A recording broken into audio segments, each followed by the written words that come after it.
strategy was rape. They start raping our women in the Congo. Just imagine for you sitting in the house and the soldiers just broke through and they start raping anybody. But they start raping the women. It was so dramatic to us. We didn't know how to deal with it.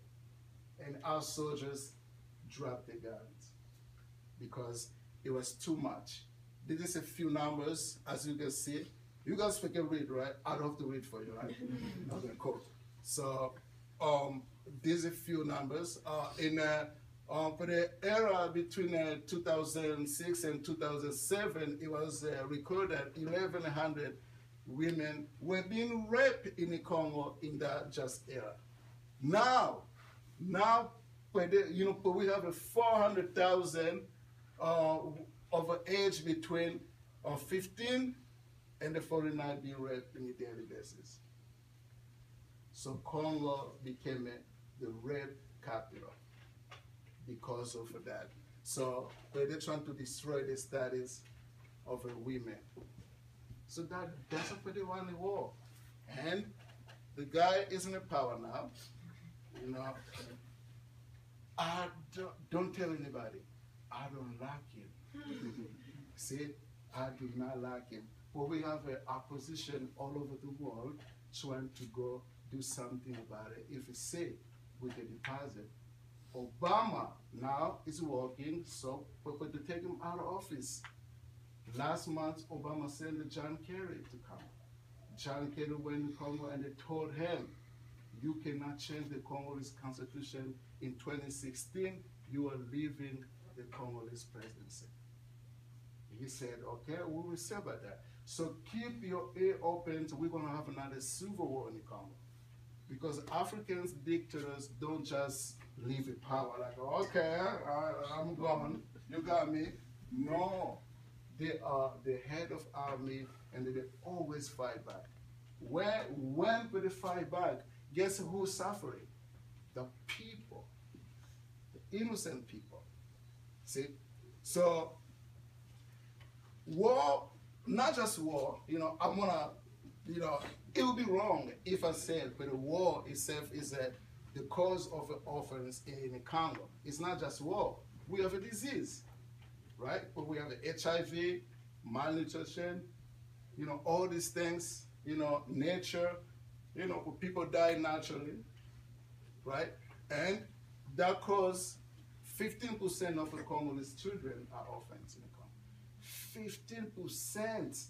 That's a lot.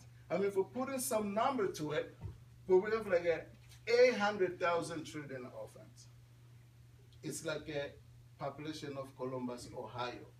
Anybody been in Ohio? Cool. Columbus? Great. So it's like a population of Columbus, they are orphans and their children. Life expectancy in Congo is at 49. I'm 28. So it's time to start writing my will. So because I don't even know if I can make it 60. Life expectancy in US is 75. See, we don't live long because when you feel a lot of pressure like in nature, all these things are coming at you at the same time. See, so for that creating orphanage problems in the Congo. Next slide. This is my other brother. He's in med school in the Congo, in the University in Kinshasa. He's studying medicine, and he also thinks he's more handsome than I am. I said, guys, I'm the most beautiful kid in this family. So, you keep thinking, but you're wrong. So, what he's pointing to is a school. I come to a school like that. I'm looking around. I'm seeing beautiful pictures, I'm seeing books, you even have a sofa. Wow, this is like somebody's living room, right? You have a TV, for you sitting, relaxing, but the climate is good, rain is not coming through. But look at this school. Children go to school in this place. See, Crumbling school, is so deteriorated. I don't even know how to explain it, but every single day, those kids come to school, and their parents are paying for them to come in a place like this just to study. That's the power of education.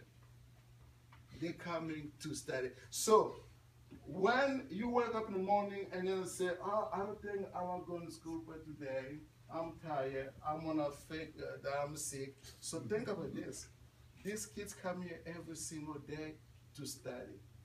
Education is the tool or the weapon we can use to fight for justice in this world.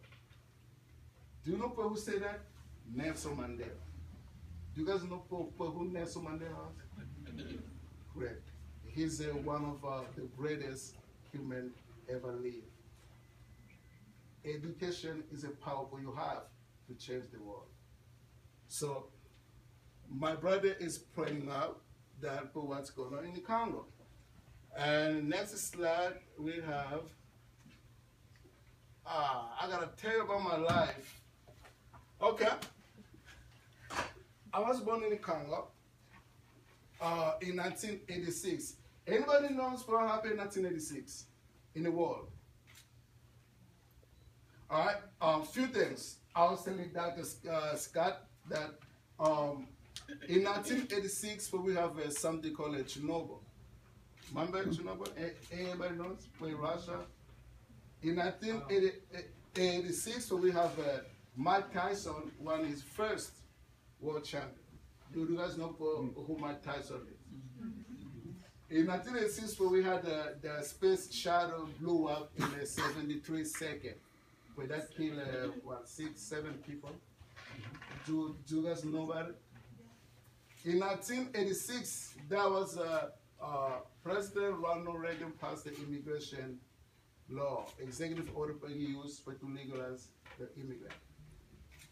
In 1986, Lindsay Lohan was born. Oh my God. 1986, that's the same year I was born.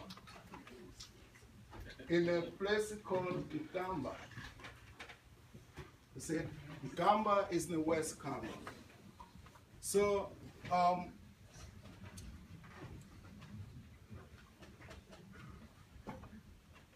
Gamba was a religious temple. That's a religious, I was born in. It's called Kimbanguism. Maybe we should wait until the children see it. All right, kids, take your time. Hi. So, my mom had me when she was 18 years old. Just right after high school, she had me. In 1986, being pregnant was like being pregnant meant when you did something illegal. So, my grandparents didn't want my mom to keep a baby. They said, no, you're going to college. We don't want you to keep this baby. We want you to get rid of her. My mom said, no, I think I'm keeping this baby. My grandpa said, if you keep this baby, you have a choice. Get out of my house, or you keep a baby. Mom said, okay, don't worry, I'm getting a house. My mom left the town of Matadi, and they went to Kamba. Kamba is a religious place that Kimbanguism is all over the world. My mom went sick, refuge in this place. They gave my mom a place to stay, and then 9 months later, I was born. So for the guy helped my mom, to have me. But the guy was there, his name was Dialungana, Kiangana. He is the son, he was the son of the prophet who founded this church. But the church was founded by Simo Kimbangu. So Dialungana told my mom that you just have me. Therefore, you're giving this kid my full name. That's how I got the name Dialungana Kiangana. So 6 months after I was born, but they took me away from my mom. I didn't see my mom for 6 months as a baby. Imagine if you had a baby and the 6 months later you don't see your son, right? And I don't know for what it did to me. And when they gave me back to my mom, and my mom came back in Makaya, but she went back to college. But guess what my mom did? She never talked to her parents again. I don't know my grandparents. I don't know my mom's family. My mom kind of isolated herself from her own family because they didn't want me. So I grew up in a house that Dad was very successful. Dad was a businessman, but he works in politics, all that kind of stuff. But Dad always had problems with me, not with me, with my name, because I didn't carry family's name. My dad did not like that. There was always tension between the dad and I. As a baby, but Dad comes in and speaking French like, like, who is your father? I was like, you. I'm not your father. No, you're my father. So, there was always tension between the dad and I. So, my mom went back in college, she became extremely successful. But she became an advisor for the governor of the whole town. So we went to a private school, in a Catholic school. At that school, kind of interesting thing, but to show you how powerful women are in the Congo, every week I have to go in the confession booth. But to go confess for what I did for that week. So I'm sitting there confessing like, what did you do today? I said, I stole a mango. Okay. But don't steal a mango because of God, you don't like the people who steal. Okay. One day, I went to the confession booth and I said, for the priest asked me, what did you do today? I said, I made my little brother cry. The priest said to me, Cole, don't make your little brother cry because you go to hell. I said, wow, I'm going to go to hell? Okay, so I came home. My young brother, the big boss, wanted to play with me. I said, listen, I don't want to play with you because when you keep crying, I'll go to hell. And Mom heard it. Mom said, what did you say? I said, but the priest said I can't play with them because I'll go to hell. Next day, my mom went to school. Mom went to talk to priest, and I never see that priest again. So when they changed the priest, when the new priest came, he started helping me with my homework. I was like, oh wow, I wish life was this easy. But I grew up in the Congo, and but the thing about Congo, we're not secure. But we don't have a security. Like you have your money in the bank, but for your money is not safe. You can lose your money any given day. You see? So the conflicts came. In 2002, I was learning how to drive. My dad was sick. My dad was in the hospital. My younger brother was in a house, chilling. I think we were sleeping. And I was in a driving school because when we have this car, I'm 16 years old, I have to be able to drive these cars. So my dad sent me to learn how to drive at school. In Congo, here in the US, when you want to get your license, when you have a knowledge test, and then when you go to the practice, right, and your instructors telling you, go left, stop, go this, do this, or that's it, you pass. Or you fail. In the Congo, it's not like that. You actively driving the instructor all day and all night. Because they're making sure that you can drive at night and you can drive a day. So, it was a night in December 15th, over 2002.